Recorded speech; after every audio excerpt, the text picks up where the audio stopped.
And we are live. Woo! Welcome back, everybody, Hey, to hello, hello.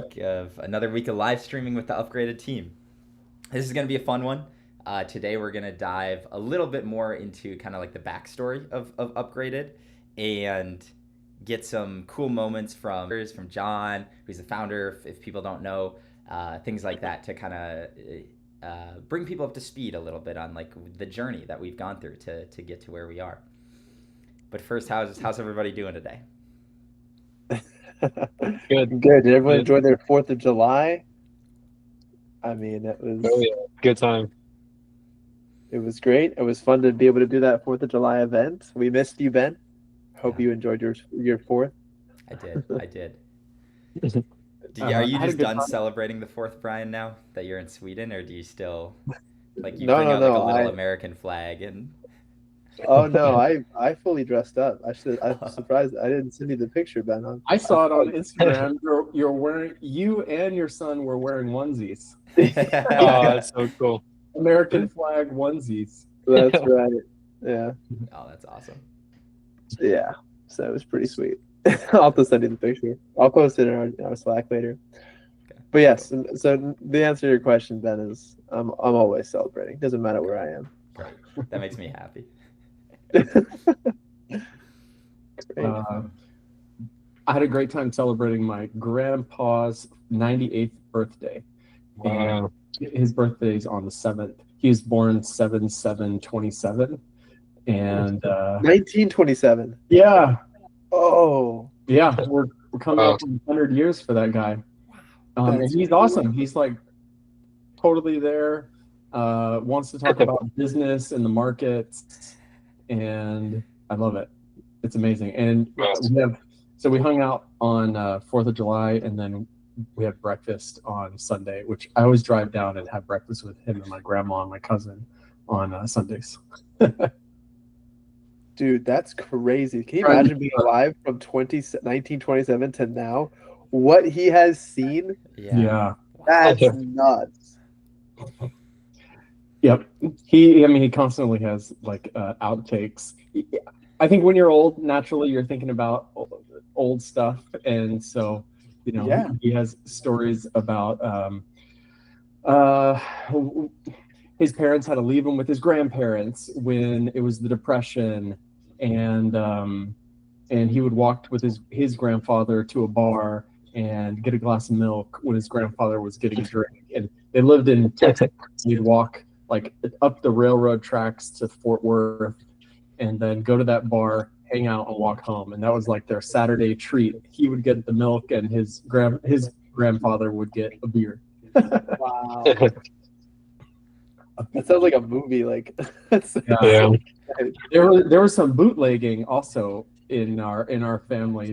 They started doing some of that stuff in Dallas. So he has a lot of crazy stories about that. Like Prohibition kind of time period and all that kind of Yeah. Oh shit. That's cool. It's funny.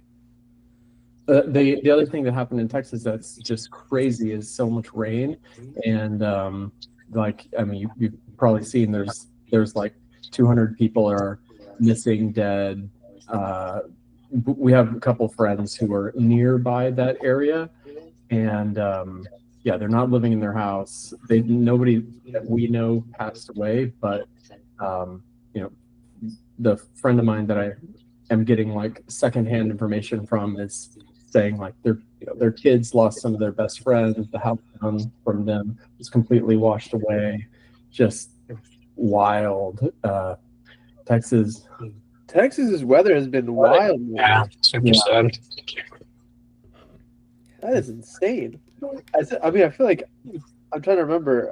I feel like the last 5, 6, 7 years, it's been like crazy weather. Is that just me, or is it always like that? I mean, Johnny, you've been born and raised there, kind of, but I don't know. I mean, it was crazy. That's going into our stories. Like that was a great one when you came and visited me, and then we had snowpocalypse, and we literally started. We had just where did we go? We were in a drive-through when the first snow of snowpocalypse started. I had never been to Whataburger. I think is what it was. That's right. And Whataburger. so I was Yeah. like, we gotta go to Whataburger. Like I gotta experience this. It just got progressively worse, and we're like, what is going on? And the true Texans will call it water burger with the ER in it. Whataburger. Water, it's water. It's pronounced Whataburger, but Yeah, Whataburger. Yeah, I guess that's a Texas thing. We're lazy. Say water Whataburger. burger. Good to know. I try not to say it. I had it for lunch today, so Oh dang! True Jackson right there. See, I wanted to experience that. What am I doing? I'm going to like Pava and Sweet Green, oh, I should be doing that. Austin Hippie. But yeah, should we go back? So back to the upgraded story. We should. Ben, do you have a particular chronological order you wanted to go through, or did you just want to hear stories? I've got some questions to ask. I think it'll be cool for people to hear kind of the journey through the progression of upgraded. And so I thought a good way to kick it off is I'm curious. We'll start with John on this one, but I'd like to hear from all of you guys actually to what you were doing before starting or joining upgraded. Like walk us through kind of where you were in life and then what that looked like of how you ended up either like starting or joining the upgraded team. And John, Yep. if you want to start, kind of Okay. walk us through place us in your life at that point. Hey, check. There's the live stream. There's some people waiting. Go check that. Tell them we're over here. Oh,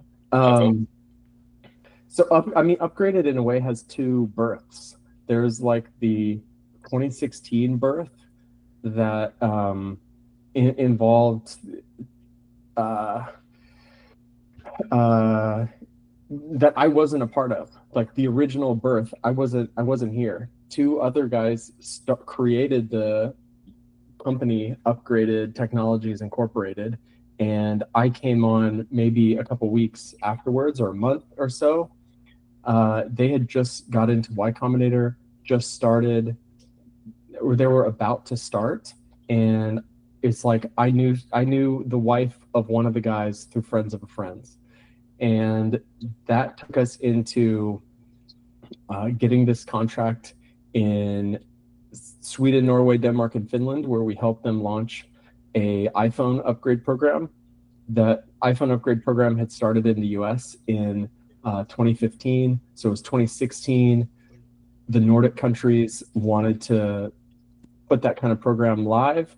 And since I was kind of tasked with building everything, I just flew to Sweden. And in fact, the first store that we were promised by Apple, if we could get it up and running, was a store in Gothenburg, which is like on the west coast of Sweden, and it's like opposite of Stockholm. Stockholm's over here, and kind of different vibe, more like a rock and roll vibe. Like I don't know. Yeah, I loved it, but it gave me a totally different impression of Sweden. I was like, oh, Sweden, there's some rockers. Like you can't go anywhere without somebody with tattoos and. But turns out that was just like the Gothenburg world I was hanging out in, and there's all these bougie Swedes who also wear blue cashmere shirts, and oh yeah. So I basically just hung out in an Apple store from 9 a.m. to 9 p.m. trying to figure out how they do everything. What's the flow for buying a MacBook or an iPhone or whatever, and how can I convey to developers how everything should be built and what systems do we need to integrate into. And I think I can fast forward through tons of that. Basically, we got it launched, we had it live. One fun story is we actually we were just 3 people, and we had external development team that because we couldn't hire fast enough, so we had 2 like contractors, and we were going to figure out which ones we would hire based on if they could get it live by the due date, because our date was the launch of the iPhone, and we're like, we have to deliver for Apple, We had just gone through YC, so we had money. So we're like, we're hiring 2 teams. They're both going to work on the same thing, and because if we don't want to miss the date, so whoever gets there first, we're going live with them. And one team made it, but it wasn't as good, and so we went live with them, and then like I don't know, a couple weeks later, we hard pulled them out and put the other team in, and it was it was rough, but we got it working. Apple loved it. It was successful. We went from that little trial store into all of the like Apple authorized resellers, which there's like 14 in Sweden, and then we eventually went into, I don't know how many stores El Shop El Gigante has, like I think it's approaching 500, all with the same thing. First with an iPhone upgrade program, then a MacBook, then iPads and watch, and then into the Xbox. We were running Xbox All Access. That's no longer live anymore. Xbox got rid of that, but doing stuff for them, for Samsung phones, for Microsoft Surface, all kinds of stuff. And then there's like this rebirth that kind of happened around the pandemic, where and stop me if I'm just monologuing, but I moved back to the US and was like, this still doesn't exist here. I moved back to the US because I wanted to lock down with my now wife. and it was like, this, we've been working on this in Sweden or in Scandinavia, Europe more broadly, and the MacBook upgrade program still doesn't exist. It's, it's 2023, what is going on? Or 2022, what is going on? And so we started this like new team to just work on getupgraded.com. We had had that domain, but not really used it. We were kind of on this upgraded.io domain. And so it took us a long time to get citizens on board, to find a retailer that we could work with. First, we tried to be our own retailer. Then we found out like there's only 37 companies in the US that can sell Apple products. You are not getting another one. And so we had to find somebody to go work with. We like petitioned Apple. We got one of our investors, Joe Montana, like the football guy, to create a video for one of the executives at Apple asking him to give us a chance. It still didn't work. The story, like they haven't authorized anybody since 2011 or something. And they just like can't make an exception. So we found Jim at Gator Tech, and he's like, okay, let's go. We kind of got that approval by Apple, and then we're able to get things live, but we didn't really have we went live 2 months ago this month, or around this time. I'm getting notifications from people who are 2 years, like bought their device 2 years ago last month. And we went live, but we didn't have any money to like spend on marketing. And it was just kind of like a side project. So it was just like, I think we thought, if you build it, they will come. And like we built it and posted it on Reddit or something. And then like nobody saw it. And it wasn't until literally a year later until the Nordics was all still going fine. So we're like mostly focusing there. And then a year later, Carl, who's like UX designer turned quant marketing guy, quant in both places, like most amazing UX designer, just all around incredible 10x engineer, whatever you want to call him. Carl was like, we built this. Can I get it working? Can I do something? And I'm like, okay, you have a $3,000 budget. Let's see what you can do. And he just month after month kept turning that into more money. So we're like, okay, we are going all in on this. And I mean, I think it's the most exciting thing that we've ever worked on, because we are able to do stuff like this because we have a brand. In the past, we were just behind the scenes running stuff for other people, and we couldn't control our own destiny, in the sense that we could ask them like, hey, please do a marketing campaign. Please push this more in your stores or whatever. But there's always some other variable, like, yeah, we really want to, but we got to push this other thing because some other vendor is paying us a whole bunch of money. And sales associates in all those stores can only focus on so many things. Anyway, just being behind the scenes, we couldn't control everything. We couldn't control the upgrade flow to make it like as great as we wanted to for customers. So it just all came to a head where we're like, let's build our own and take all the experiences that we have from the past.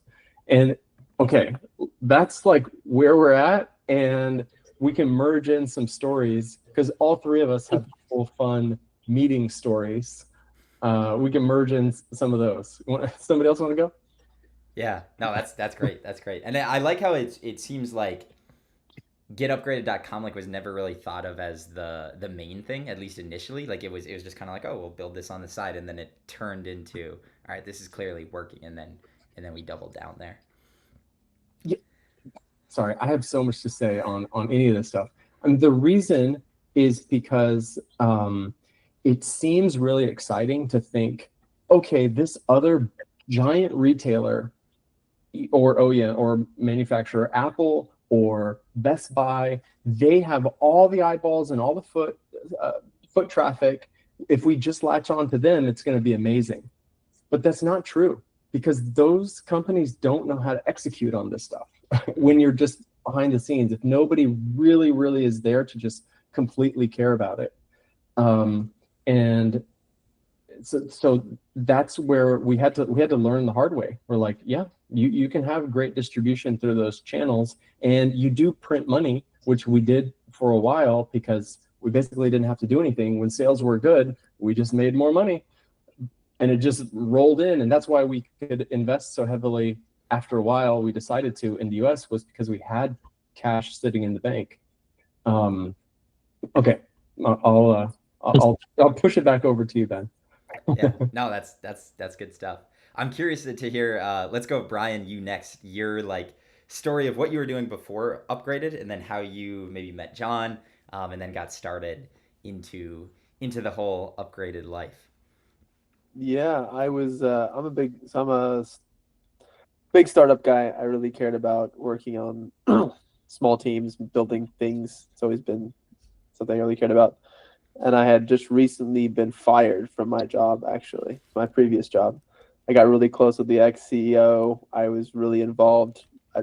I believed so heavily and deeply into the company that I just wanted it to succeed so bad. And I thought it was my own, right? And then when you think that, and you're not a founder, and then egos get involved, and I gave them my opinion on how things were done, and then the CEO said, "Nah, you're canned." And then he did everything I told him to do after I was fired.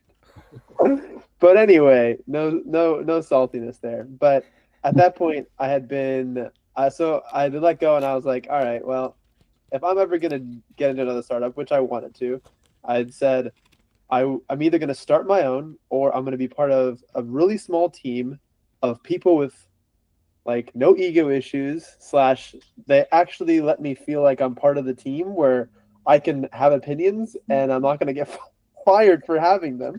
And it's okay that they're differing. And so I was like, that's what I want from my next thing. But I decided to just, I had some severance money, so I was just not doing anything for a little bit, trying to figure out what my next thing was. And then Halloween rolled around, and I was going to go out to Hollywood, and I never go out to Hollywood.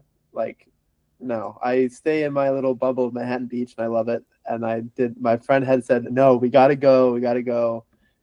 So I go with my friend to Hollywood, which is very far from Manhattan Beach. If anyone knows it, the LA area, if you're going from Manhattan Beach to Hollywood, it's basically like a different state. It feels like it's like an hour drive. Yeah, and so I'm dressed up as Tarzan, waiting in line to go to some like Halsey's Halloween party. I was like, oh, nice. So we're waiting in line for like hours, and we get to the front, and the cops come and they shut the whole thing down. Like people, like the Bachelor people were in like line right in front of us or something like that, and they were like going in. I'm like, oh, this is gonna be an insane party. Let's go. And then the cops get called, and I'm like, all right, it's midnight. I'm in my Tarzan outfit.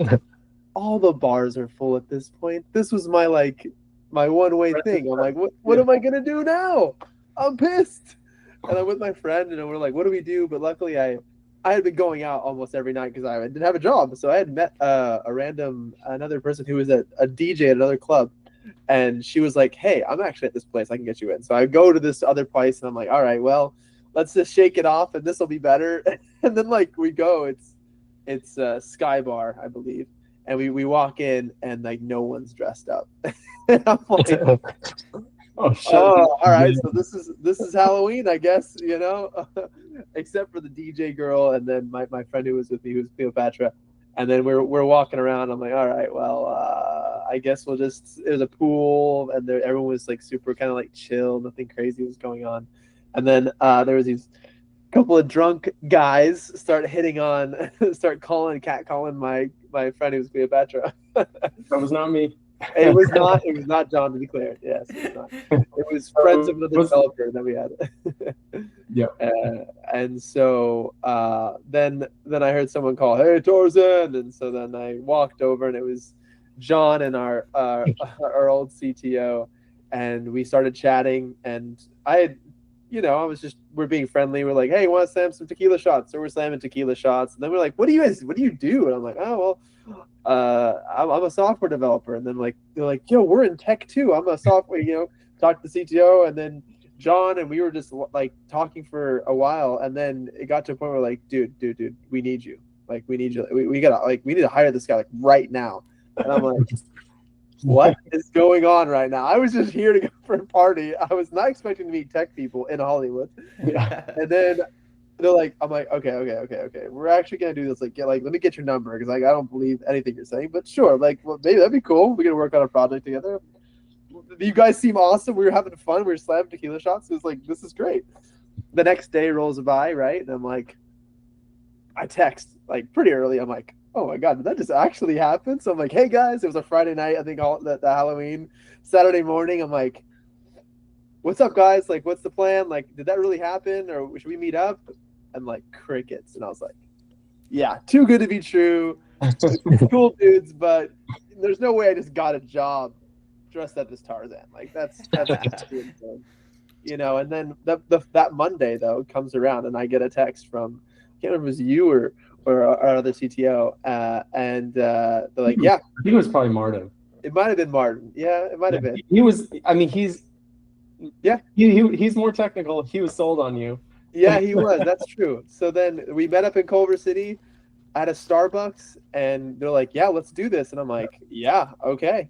And so I just said, you want to chill at a Starbucks, or you want to come hang out with me in Manhattan Beach? So we all went. I invited you guys over. Barely knew you. Came over to my apartment, and we started working right away. And then within a few hours, they're like, hey, we're actually going to San Francisco for 2 weeks. Do you want to just get on a plane with us tomorrow? And I'm like, I mean, I guess I'm working for you guys now. Like, let's go. So I tell my parents, I'm like, hey, by the way, I met these guys on Halloween, and I'm going on a plane with them now, and we're going to San Francisco. And so yeah, it was kind of a wild story. It felt like such startup vibes. They were a smaller team. They had, what was kind of cool about their situation, and why I was excited to join them was, they had already got profitable with a small team. Thought that was super interesting. I liked the idea that you were thinking, because you guys were already at this point had done an experiment to, what if we were to do the US? And Martin, the CTO at the time, was like, he was kind of by himself, just like solo building this. And then it was kind of going too slow, and they were trying a bunch of things, and they're like, we just need to get someone who can just dedicate to this and just make it happen. I'm like, okay, yeah, let's make an app. Let's do it. Yeah. And I'm like, sweet. So I got to build something from scratch. And I was like pretty excited about that. And, getting to go with them to San Francisco, I just felt like we were like living sleeping on couches at your cousin's place in Alameda or something like that. Yeah. And so I'm like, dude, this is startup. Playing Call of Duty. Playing Call of Duty. That's right, Call of Duty mobile. Like, I'm sleeping on a couch. I'm like, dude, this is the startup life. This is like what you like. I'm like, oh, this is what I wanted. And so if it wasn't starting my own, it was like getting in early with these guys and getting to have a say into what I wanted to, what I felt like the company should be, and like and put as much effort and energy into it. And so that was such a pretty cool experience. And like, you know, I mean, it changed my life, obviously, because now I'm married, I have a baby, and and it's all because I started to work with you guys. Said yes to me and pulled me in. And I mean, a little bit later, they're like, okay, so now after San Francisco, hey, we're in Sweden. And at that point I knew, and they're like, you could work remote, or you want to come like keep couch surfing and come hang out with us in Sweden for a few months. And I was like, yeah, why not? This is so cool. Like, I've never been to Sweden.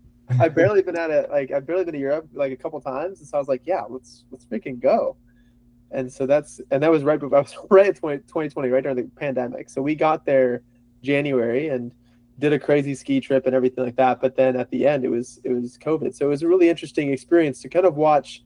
You know, at this point, you guys were at your highs. I feel like the highs of the Swedish Upgraded, because at that point you guys were basically just crushing it because small team.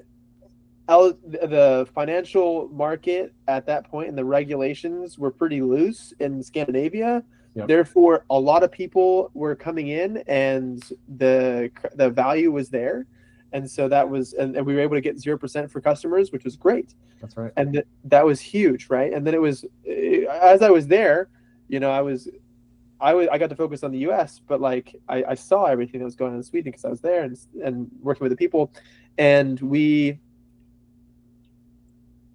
started to see, because of COVID, obviously people weren't going in, and then there's like a bunch of rules changing, and everything started to go, less money were coming in, and we're no longer profitable. And then it started to change. And like John, you said, like there was like two kind of phases of Upgraded, and I feel like that was sort of a transition point. I feel like the middle of COVID, we're like, will we live? Are we not? And so there was a big kind of discussion of like, yeah, are we gonna make this? Do we take bigger risks right now? Do we not? Do we keep trying to keep this flame alive with working with the retailers? Is what I'm working on trying to make something happen happen in the US? Is that really the right move? We had many conversations, I think, around those like discussions, and there was sort of a tear at one point in the company of like what people believe we should be working on. Is it staying in Europe? Is it working under a retailer? And then, but I mean, John and I both had saw the writing on the wall early. It was just like, we have no control over these big retailers. Elshop, which is basically the Best Buy of the Nordics, like we're only as good as the next little carrot on a stick that some other service is going to offer them. And, you know, we tried everything. We tried, you know, training the sales associates regularly, you know, and I say I wasn't doing it, but we had, you know, people at Upgraded doing that. And, you know, okay, maybe if we just like always tell the sales associates at every place, you know, in Sweden and Norway and Denmark, you know, oh, if we do that, they're going to sell our product more. It didn't happen. And like either our training was bad or it was basically incentivizations. We were hearing about other programs offering, oh, whoever hits the most sales this week, they get a PlayStation 5 or 4 or whatever it was at the time. And you're like, okay, so yeah, it's bribery basically. It's like, or incentivization, you know, to these sales associates. So we saw the writing early and we're like, we need to do something different and we got to make that happen. And I think is it trying to do Upgraded like that in Sweden, or is it trying to do it in the US? And that was kind of like our two choices of like how hard of a jump do we, how hard do we YOLO basically, you know, in that direction. And I think me being from the US, John being from the US, I think we were just like, the market's bigger. There's only 10 million people in Sweden. There's 300 plus million in the US. Yeah. So like if we could get big, there's like a larger market for us to like make it happen.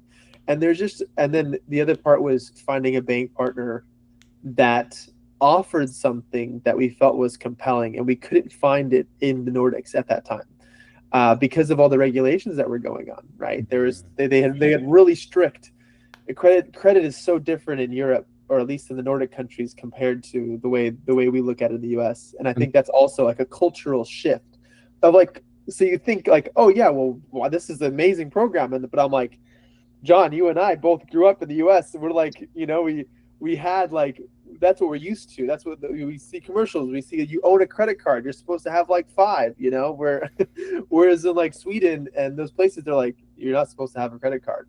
You shouldn't have debt ever. And we're like, oh shit. So how do you make that work? So I think it's just, yeah. I mean, I could go, John. Like you, I could also go on and on for hours about stories and things like that. But I mean, I think those are some interesting things. Anyway, like John said, we ended up choosing the U.S., finding a bank, and I think what a really cool theme, as you'll hear from these stories, I think is resilience and determination.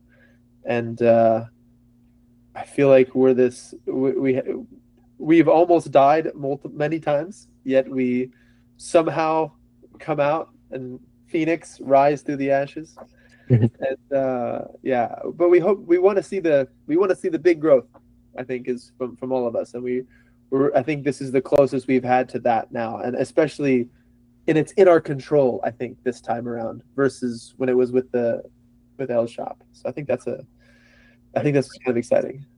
It is. It's nice to see that when it is in our control, it's doing the best. We're like That's true. Control the growth the most we have ever been able to. We're growing. We have the sharpest slope that we've ever had, and that's feels really good because it's because of our doing. It's not necessarily because somebody else was pumping money into it or something like that. So it's really awesome. It feels like we have this opportunity to build. I love talking about it as the next great American consumer electronics retailer, but I also hate that because I don't think that the consumer electronics retailer of the future looks like what we've seen in the past. I think it looks more like a SaaS app. It looks more like if you ask yourself, what's the job to be done of a consumer electronics retailer? Today, they might say it's to push volume. It's to get the lowest price for the customer. But today, I think that's just not going to cut it. There'll always be somebody who's pushing for lowest price. But today, I think what people want and will want more of, because we have AI that puts things on autopilot, is constantly optimizing your life.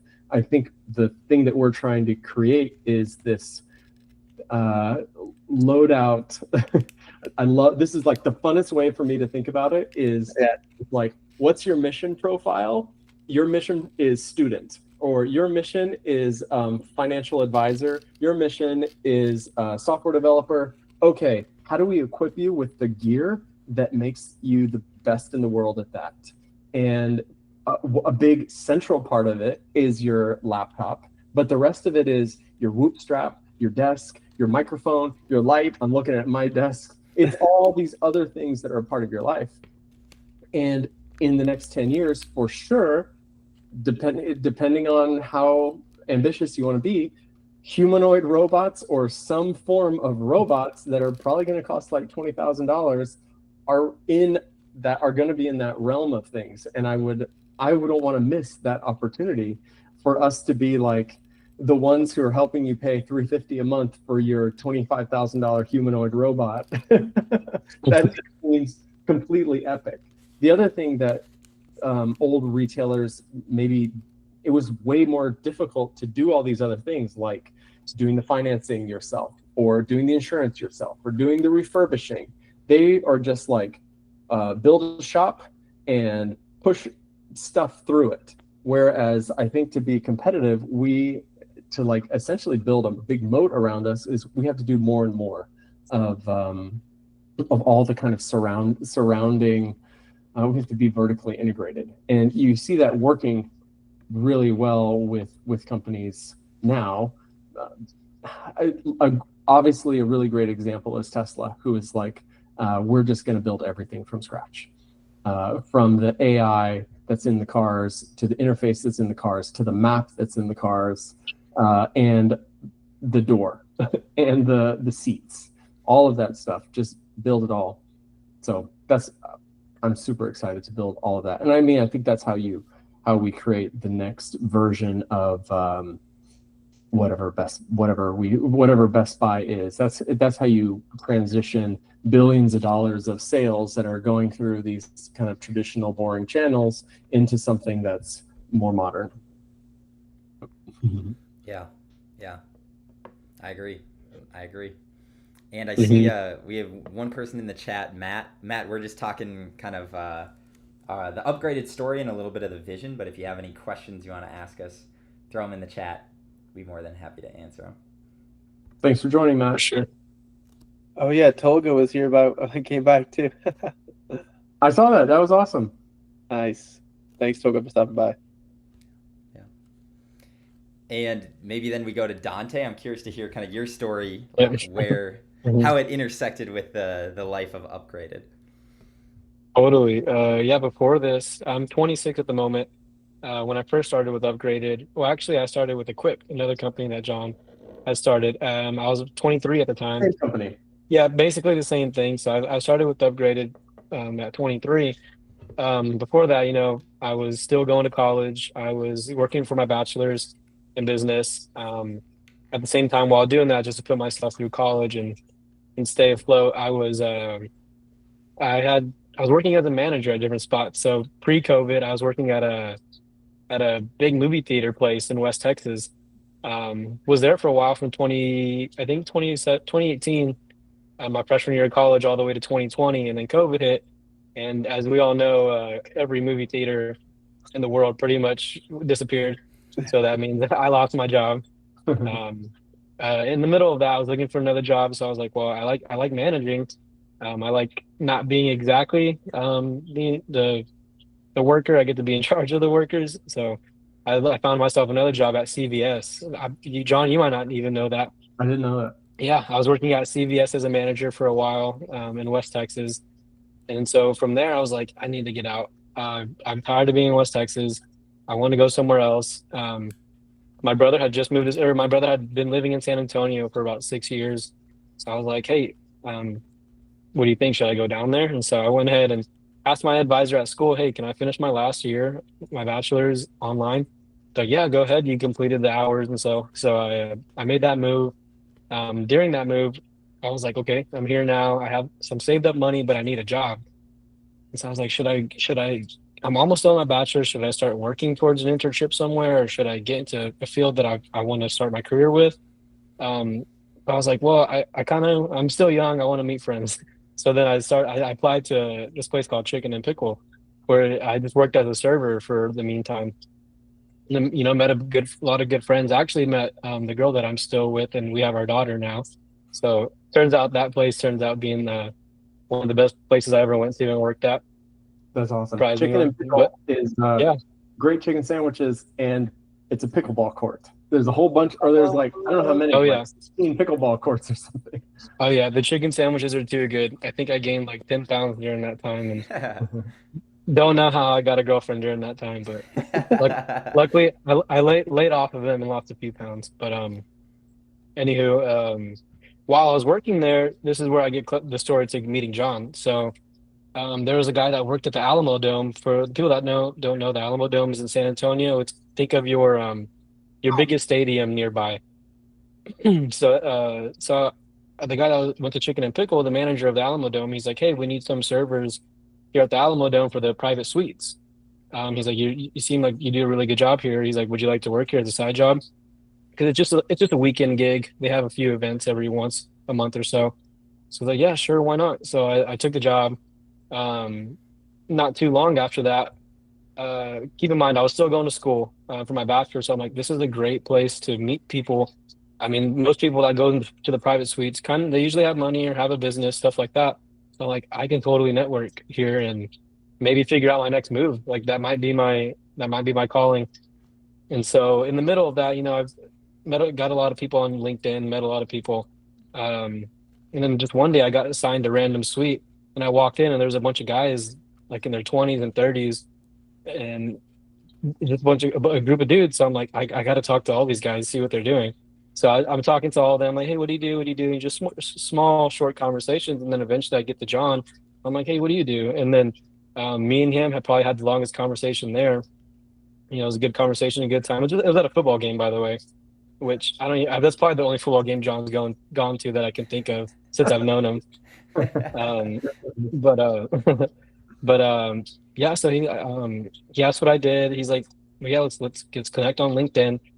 From there, I was kind of just like, yeah, nothing's probably gonna happen. I connected with so many people on LinkedIn, um, and didn't really expect anything, but you never know, things could happen.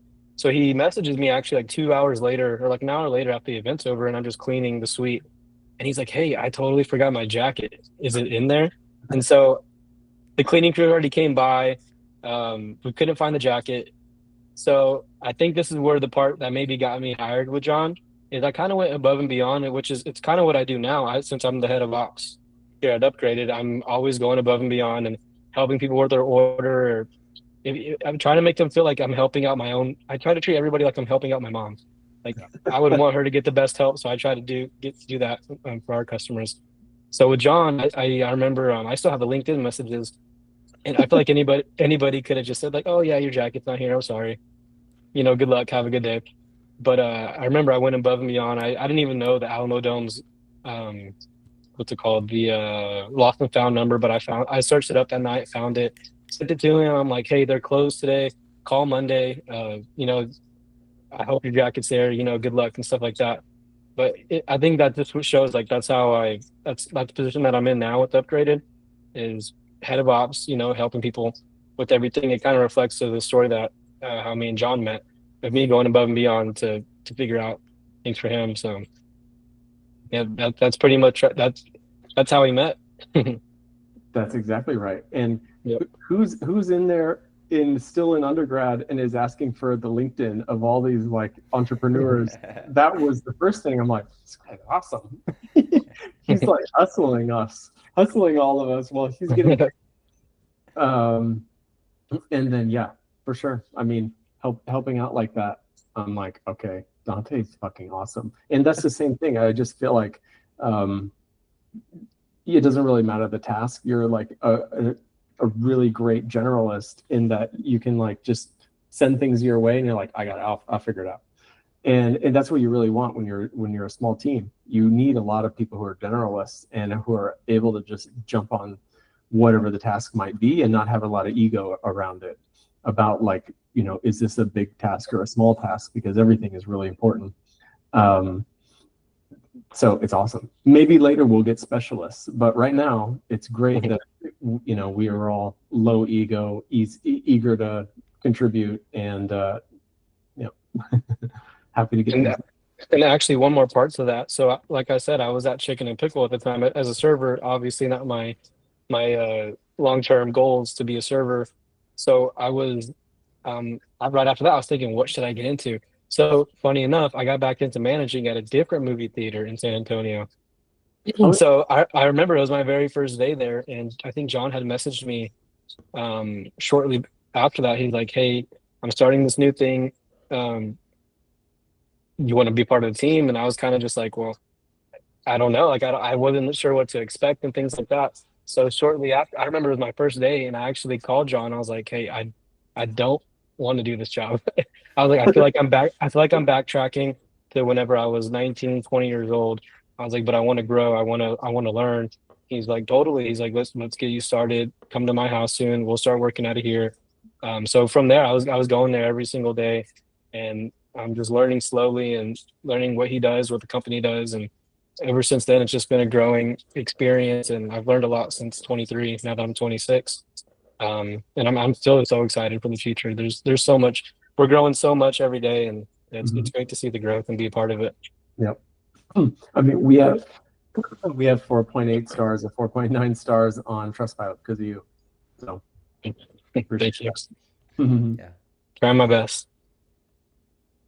No, that's awesome. Definitely. That's awesome. And I mean, hey, shout out to Dante's fam, because could not be more supportive. And like we've gone to lunch together, or they took me to lunch, and half of the viewers on the stream are all related to Dante in some way.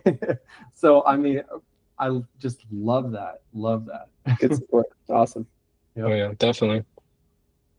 Yeah. Cool. Yeah. That's Last but not least, Go, but what? Oh, do you guys want me to go? Oh, last but not least, we wanted to- Absolutely, Ben. Yeah. Okay. Let's see. So I'm the most recent joinee of the upgraded team, the newest member. And so I joined in February of this year, actually, like five-ish months ago, I guess now. And what had happened is I'm originally from Minnesota. I like grew up there, went to school there in Minneapolis, and I was working a job at a digital marketing agency there. And it was like fine, but just not what I wanted to do, not my people. I just felt like I was kind of just like going through the motions and like knew it wasn't where I wanted to be long term. So I left that job in the previous summer. This would have been summer of 2024. And with a friend was starting a business that mostly revolved around a YouTube channel we were building and growing. And it was about I'd gotten really into martial arts like a couple years ago. So this YouTube channel is called Warrior Philosophy, and it was basically breaking down like lessons and takeaways from like great martial artists throughout history. And it was growing really well. Like it was like growing fast. It felt like we had product market fit or like content market fit. People really liked the videos, but just couldn't quite make it work in terms of like financials and like earning money and sponsorships and things like that. Just like wasn't really a lot of money in that space because most of the companies who would advertise are like jujitsu gear companies that just like don't do that much money. And so eventually we're like, all right, this probably isn't going to work. I got to make some money somehow. But I had also been thinking for a while that I wanted to get out of Minneapolis and get to like a bigger city where there was more of a culture of entrepreneurship and startups. Like I was thinking either San Francisco was up there or Austin had really been on my mind because I'd heard a bunch of people moving there say like it's incredible. There's all these people who seem to kind of like match the energy that I was on. And so I was like, all right, new year, like let's change things up. I'm just going to go down to Austin for a month. And we'll do a trial run where I'll just like go to as many things as possible, try to meet people, see if it's really as cool as I think it is and as I hope it is, or if it's, like it's just all in my head and maybe it's not for me, I got to go somewhere else. And so I get down there and it's incredible. Like I love it. I'm meeting so many people. I'm making friends so easily. I'm like, this is awesome. Just connecting with people. And one of the places that I really enjoyed is called Founders Run Club, which is like they're super popular in Austin. And this one is specifically for people who are either like founders or want to be founders or just interested in entrepreneurship. And so I had been going there a few weeks, and towards the end of my month stay, afterwards we all hang out at this little coffee shop, and I was talking, and someone was telling me like, oh, there's this guy who's like one of the cooler people I met is like this guy who's building this company that does like something with like MacBook subscriptions and stuff, but it's like growing pretty well and like blah blah blah. And I was like, okay, yeah, this seems cool. So that was how I got introduced to John, and we talked for a while, just about Upgraded, about the plan, about like his kind of history and story of going through everything with it, about my backstory of what I'd done in the past, like marketing and content creation and things like that. And I think I had mentioned at that point that I was looking for a job, and so I think that was like the first touch point. And then we connected on LinkedIn. He's like, oh, we should go grab coffee or dinner or something sometime. And so he hit me up maybe the next day or something and said, hey, like, you free for dinner tonight? And I'm like, yeah. So we met up and we just walked around downtown Austin for like probably 4 hours or something. We went to like all these different spots. We went to like hotels and like just like in and out, and we were just chatting. And honestly, at first I wasn't even really sure if he was like I wasn't sure if it was like a job thing or just like, oh, this is a cool guy, so let's talk. So I was just like very like, I don't know, casual. I was just like, oh, here's some ideas that I think you guys could do. Like if you want them, just take them. And then towards the end, we got dinner at this cool Mexican place. We had some drinks, like one drink. And I was like, all right, yeah, this guy's cool. And at the end, it was kind of like, yeah, like we've got this position if you want it. Like we're looking to hire someone, and we'd love to have you. And so that was kind of it. And that was right when I was like, I needed a job in order to like actually stay and move in Austin. I was interviewing at a couple different places, but really liked this one in the mission and felt like John and I connected and got along well. So then it was, the little process, accepted the job, and here we are.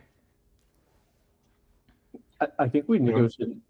I can't remember if we negotiated. I know you said I think I can't remember if we negotiated everything at the at ATX Casino, or if there was something some other time. But anyway, it was just happened about very fast. yeah. And I didn't necessarily know that I was going to make that offer to you then, but I had spoken to at least 5 other people, probably more, and I was looking for somebody who could represent Upgraded like more publicly, and I would be really proud of that representation, or that all of us would be. And so before Ben and I met up, I watched tons of his YouTube content from his personal channel. I can't remember how many each one. You know, one has 30,000 followers, one has 15,000, and putting out like content that I would watch. Like I would easily be watching that at dinner anyway, whether I knew Ben or not. So I'm like, that would just be amazing. And that was it. It was perfect. Yeah, the timing worked out real well. Yeah. There's some type of there's a New York Times article about relationships that I read around the time, probably sometime around like 2013 when I met Mady. And it's basically the theory is like you try to meet a whole bunch of people, and then at some point you have to, then you get like hi Mia, then you get you get kind of like a baseline, and you lose if you continue to go and keep trying to optimize. You start losing out because it's taking so long. And so what you do after you've created your baseline is you look for the next great outlier that you find that from the, there might have been outliers back here, and you might be able to get an outlier that's like slightly better, but it's going to take you significantly more time. And so anyway, I was essentially applying that theory to Ben, and during that walk I was like, he's clearly an outlier, I don't want to look anymore. And I think probably with both Dante and Ben, there was some scarcity in that Ben was either going to move here or not, and with Dante, he was either going to work at the movie theater or work with us. And so it forces a decision. And I mean, I think that's just a really good thing to remember, that like scarcity, or even perceived scarcity in any type of negotiations, gives you a lot of leverage. Yeah, Totally. that's a good point. Yeah, it's always wild to me, just like I've heard a lot of these stories before, but just the weird threads that all connected for everybody. It's fun, and it, like you said, Brian, it feels very startup-y. Like it's just like random. Oh, I met this person once. Oh, like come, and then like it somehow all has worked out really well. Yeah. I mean, it's been a fun journey. I mean, I'm coming up on 6 years, which is crazy to think about, John. That is crazy. Yeah. At first, it seemed like we had already been running the company a long time when you joined, and you've now been here longer than when you joined the company. I guess was like 3 years old, and now it's 9 years old. And maybe is also like, I say company, really it's like the mission. This is technically, or almost technically, a completely new company. Exactly. I feel that way shortly, in the legal terms as well. So yeah, interesting journey. And I'm positive. I'm hoping this is one of those things where it's like overnight success, 10 years in the making. It takes a long time to be able to understand this whole market. Like, we didn't grow up in this world. We stuck our face in it, figured it all out, and then saw all the weaknesses and are trying to put it all together again, and solve them through this new vehicle.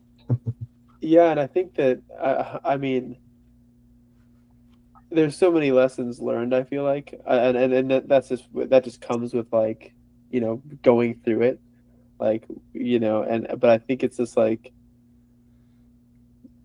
most people probably would have stopped by now, like would have like packed up and left. I feel like when it comes to if you think about all the things we tried, John, early days, just trying to get it off the ground in the US. I mean, that part is I still look back and I'd be like, man, we took so many L's for a while.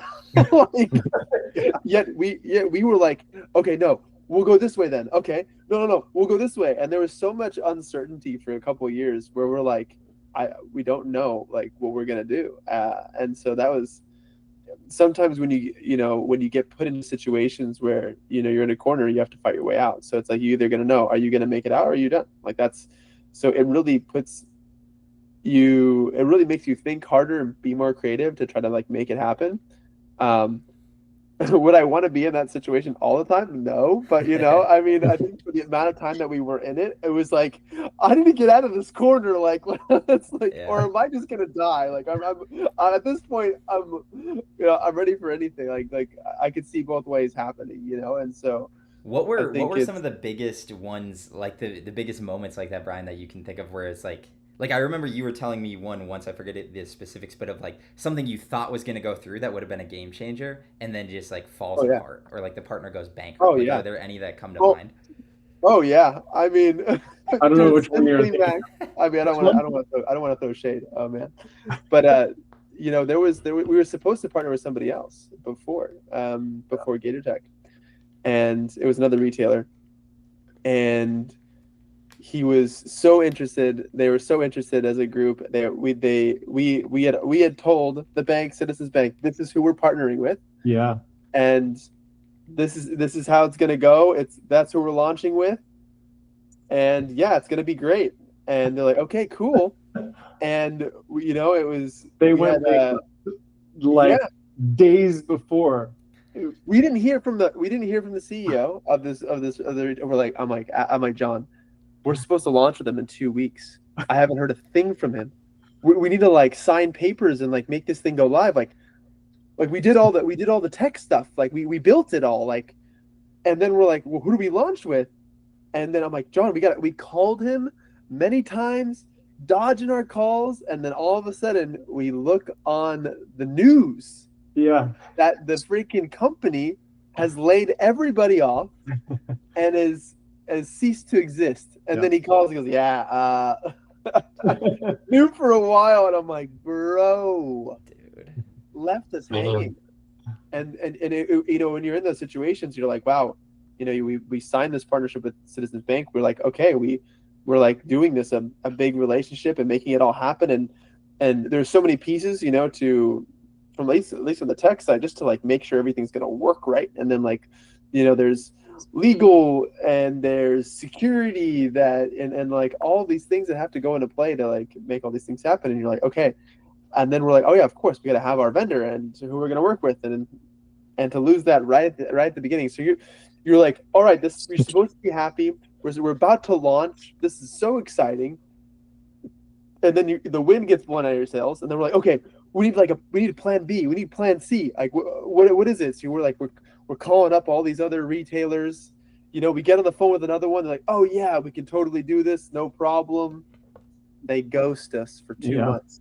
And at this time you're like, oh my gosh, we're supposed to have something live with this. I remember how, oh, now I remember. But Jim basically saved the day. Gator Tech was like perfect. He was the one that saved the day in the end, and it was. So we got off to a rocky start, I'd say. And I mean, and if you even go back, awesome to work with. Yeah, he's awesome and on it. Whereas that was not the case. Obviously, that was not the case with everybody else. Yeah, so it's here you think it's like it might have seemed like it was not meant to be, but then we look at the partner who we have now, and we wouldn't have wanted it any other way, but like in that moment, when there were so many things riding, to see that happen was just, oh my gosh. And it was so funny because even the first time we launched, before we even had Citizens Bank as a partner, we were like, oh, we'll just do it ourselves. Oh no, it was Citizens Bank. It was Citizens Bank, right? The first time we did it, 2022, I think, 2021. We launched with Citizens Bank the first time. We did. And then we're like, all right, cool. We just like set up our own store ourselves. And then Apple shuts us down the next day. And I think that was that when I was there at Snowpocalypse. Was that the same time period? And I can't remember. I actually forgot that we even did that. No, it was. It was because Apple wanted to have a meeting with us because they're like, you're canceled. You can't be doing this. You're shut down. And we're like, oh shit, we're shut down. But it's like, but this is a pretty interesting idea. So we'll like, let's have a meeting. And we're like, wait, so we're shut down, but you like what we're doing? Like, what's going on here? And then I happened to be with John. I was with you at your apartment, and we had that meeting together with Apple, which is such a funny, cool experience that we're just there together, stuck because there's no power or anything else around us. And here we are trying to like, okay, can we like, what should we say to them? Like, should we try to sell this? Like, can we make this happen? And it was just, yeah, we tried so many different avenues. But anyway, it was exciting. I think it that's the kind of parts you kind of love about startups in a way, though. Like, you get to wear many hats. You're trying something that no one's doing. So if it was doable, everyone would be doing it. So if it was easy, everyone would be doing it. So it's not like, here I am. Oh no, nothing's working. I mean, I think some of these were kind of crazy though. Like we weren't. It wasn't like something we were trying. It was so difficult that no one wanted to partner with us. We did have a series of unfortunate events, but we kept going through, and that was just, that was a crazy time. Yeah. Yeah. That's how it goes, though. That's Yeah. the story of life. It definitely was. And so, I mean, John's his optimism and everything has really helped, I think, a lot of the ways, and then making sure we still keep thinking and keep going, I think, is for many of the years keeping us going, for sure. Being a good CEO, John. Yeah. Thanks. Definitely. Maybe I don't know when to stop either, but I mean, that's like the line, right? It's like, do you fail fast, or do you, like, how do we fail fast enough? And it depends. We've talked about this, like, how do you measure that? But then we're like, but we're so close, did we really fail? And like, did we even fail really? Or it's just that we never got off the ground like that? And so it's kind of hard to like, it was hard to just say to just leave it, because it wasn't like we failed because the numbers just didn't make customers didn't want when we were building. And that was the thing. I think that's what also still, like, it was hard to let go. I mean, sure. That is the thing that makes me like, if I'm ever having any doubts right now, I'm like, no, wait, this is not going away. Like, we have 2,000 plus customers who, the vast majority, I think that we did a great job, and that's reflected in the reviews that we get, and how many people we have in the group chat. Like, it's just so cool. There's something special. Like, undoubtedly, I don't know what form it will take, or the challenge is like maintaining that specialness as you get bigger. Like, okay, we have 2,000 subscribers, or whatever we want to call folks who are with us, upgraders, I don't know. But what's that going to be like if we have 200,000 or 2 million? You can't have a WhatsApp group with 2 million people in it. So it's fun to think about how to scale all of that stuff. But it's, whatever it is, it's definitely the I don't know, the experience of the future, right? It's the more authentic experience, and every month it's just a challenge of how do we share this with other people, because we know it's infectious. It's just, how do we share it with people, and how do we use our sales to create this community? Like, how do we use selling people MacBooks a community, or how do we use selling people MacBooks to eventually get to that vision of helping them with their their life, helping them optimize their life, helping them optimize all the devices that make them superhuman. Yep. It's fun. It's a fun mission to be on. I think I used to basically buy back in every year. Like, okay, we're going to do this another year. If we hit these milestones, I'm still in. Otherwise, we got to jettison this company. Now I'm like, okay, I see the 10-year path. Yeah. Yep. It's cool. It's awesome. That's an hour and 6 minutes. Yep. We did it. Yep. Good stuff, everybody. I think we'll wrap up there. Everyone who's tuning in or watching later on YouTube, thanks for joining. We truly do appreciate you. And I hope you guys enjoyed it and learned